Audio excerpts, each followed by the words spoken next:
So come on then. What was this chat you wanted? Do you fancy a cuppa? No, I've just had one, thanks. I think I'll have one. OK. So go on then. I'll just put the kettle on and then put a tea bag in the cup. Yeah, I know the mechanics of it. And then I'll come back. Watched kettle and all. Oh, not like when I was in America, though. When I went to watch the tennis, I took my travel kettle. Honestly, I thought time had stood still. Then I realised that's why they boil their kettle on the stove, because there's absolutely no power in the socket. Mum, are you ill? No.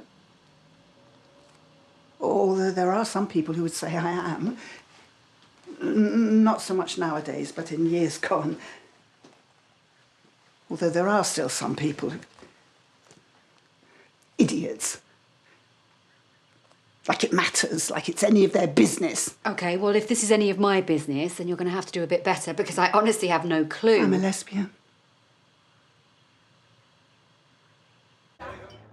Wow, Mum. Are you sure? It's not an entirely unreasonable question, considering you've chosen this point in my life to tell me. No. So, have you been with anyone? Not quite. There was Louise. She was the one who finally stopped me asking myself the same question you just asked me, to admit that it was real, that I loved her. I'm pretty sure she felt the same. Past tense. Well, I suppose I still love her, but... She ended it.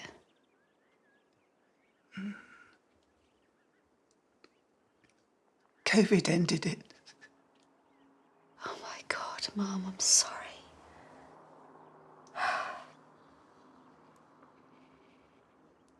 When? Last winter, when there was that second peak. Valentine's Day.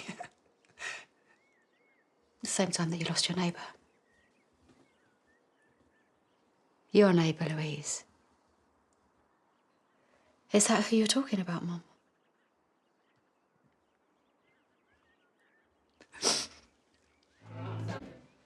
So, was she still married to, what's his name? Andrew.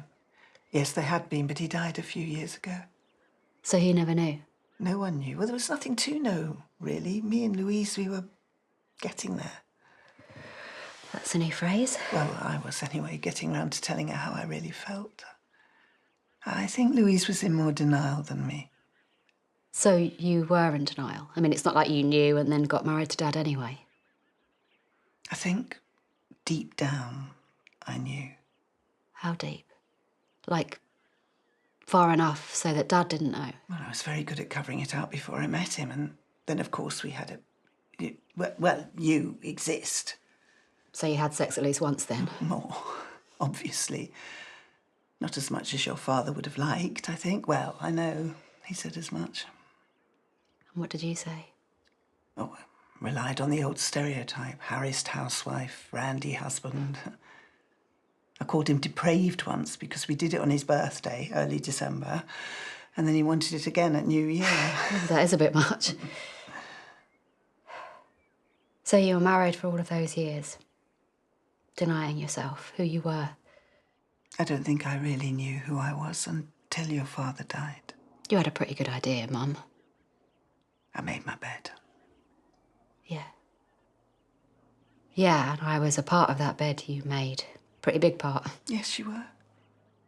You are. You always will be my wonderful daughter. But what if you'd never had me?